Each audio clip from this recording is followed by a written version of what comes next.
بسم اللہ الرحمن الرحیم۔ حدیث شریف حضرت سیدنا ابو ہریرہ رضی اللہ تعالی عنہ سے روایت ہے، رسول اللہ صلی اللہ علیہ وسلم نے فرمایا، جو شخص کسی مسلمان کی کوئی دنیاوی تکلیف دور کرے تو اللہ تعالیٰ اس کی قیامت کے دن کی مشکلات میں سے کوئی مشکل حل فرما دے گا۔ صدقہ سے عمر میں اضافہ ہوتا ہے۔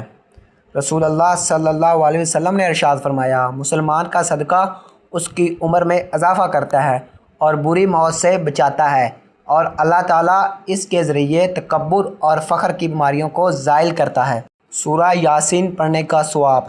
رسول اللہ صلی اللہ علیہ وسلم نے فرمایا، ہر چیز کا ایک دل ہوتا ہے، قرآن کا دل سورہ یاسین ہے۔ جو شخص سورہ یاسین پڑھتا ہے اسے 10 قرآن پڑھنے کا ثواب ملتا ہے۔